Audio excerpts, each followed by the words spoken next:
ایک دوسرے کو عزت دو، برداشت کرو۔ میرے نبی نے فرمایا بہترین مسلمان وہ ہے جو بیوی سے اچھا سلوک کرتا ہو، اور بیوی سے فرمایا میری شریعت میں سجدہ ہوتا تو بیوی سے کہتا خامند کو سجدہ کر۔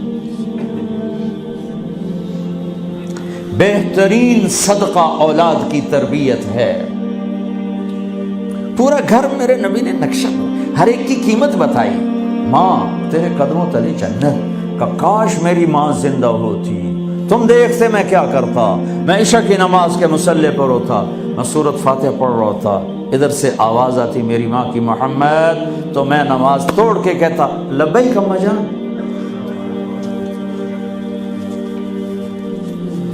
باپ کا تیرے جنت کا دروازہ ہے، باپ تیری جنت کا دروازہ ہے، کھولنا توڑنا نہیں، کھولنا توڑنا نہیں، توڑ دیا تو جنت میں نہ جا سکو گے۔ سب سے بہترین مسلمان جو بیوی سے اچھا سلوک کرے، سب سے بہترین عورت جو اپنے خامند کی منشا کو دیکھے۔ پھر آپ نے ایک عجب بات فرمائی جو معاشرے میں بہت بوجھ بنتا ہے جس کا، ہاں بھائی تمہیں ایسا صدقہ بتاؤں جس سے بڑھ کے کوئی صدقہ نہیں، تمہیں ایسا صدقہ بتاؤں جس سے بڑھ کے کوئی صدقہ نہیں۔ انہوں نے کہا جی کیا؟ کہ الابنۃ المردودہ، جس کی بیٹی کو طلاق ہو گئی یا بیوہ ہو گئی اور گھر واپس آ گئی ماں باپ کے، یا ماں باپ نہیں ہے تو بھائی ہیں، وہ ایک بوجھ بنتی ہے ماں باپ پر بھی، اور بھائی تو ویسے ہی باغی ہو جاتے ہیں۔ میرے نبی نے فرمایا اس بچی پہ خرچ کرنا کائنات کا سب سے افضل صدقہ ہے۔ گھر، ایک گھر کیسے چلتا ہے؟ ہمارے ہاں پنجاب، سندھ، بلوچستان سرحد میں بہنوں کو وراثت میں کوئی حصہ نہیں ملتا، سب بھائی کھا جاتے ہیں۔ میرے نبی نے فرمایا جس کو اللہ نے 2 بہنیں دیں اس نے ان کا حق ادا کیا، شادی کی حق ادا کیا۔ ماں باپ کی وراثت میں سے ہوتا ہے، اگر میں نے کوئی خود کمایا ہے اس میں بہنوں کا حق نہیں، ماں باپ سے اگر 1 روپیہ بھی آیا ہے تقسیم کیا جائے گا۔ جس نے بہنوں کا حق ادا کیا، شادی کی حق ادا کیا، اس پہ جنت واجب ہو گئی۔ جس کو اللہ نے 3 بیٹیاں دی، اس نے ان کی ڈولی اٹھائی، وہ جنت میں میرے ساتھ یوں ہوگا۔ ایک بولے اگر 2 ہوں، کہ جس نے 2 بیٹیوں کی شادی کی وہ بھی ایسے ہوگا۔ اللہ بھلا کرے۔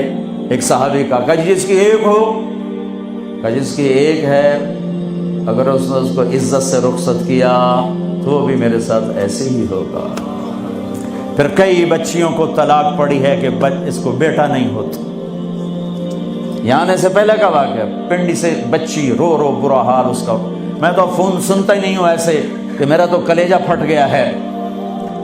ہے کہنے لگی کہ سسرال نے کہا تھا بیٹی ہوئی تو طلاق دے دیں۔ میں نے کہا اس میں میرا کیا قصور ہے، اور بیٹی ہی ہوئی اور مجھے طلاق پڑ گئی، اور میں گھر آ گئی 22 سال کی عمر۔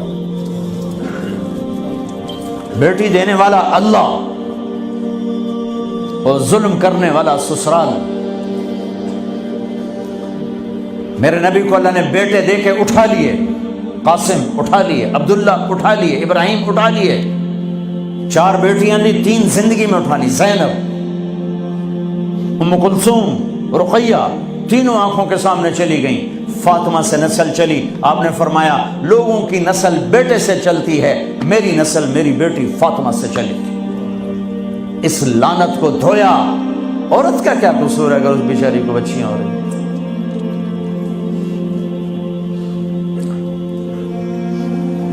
جس نے اپنی بہنوں کو حق ادا کیا، جس نے بیٹیوں کو ڈولے میں بٹھایا، ان کا حق ادا کیا، کہ جنت میں یوں ہو جائے گا۔ بہنوں کو دینا اتنا ضروری ہے، حرام ہو جاتی ہے روٹی۔ میں نے مولانا جمشید صاحب میرے استاد ہیں، میں نے ان سے تفسیر پڑھی۔ میں ایک دن شہد کی بوتل لے کر گیا، پرانی بات ہے 76-77۔ میں نے کہا حضرت یہ ہدیہ ہے۔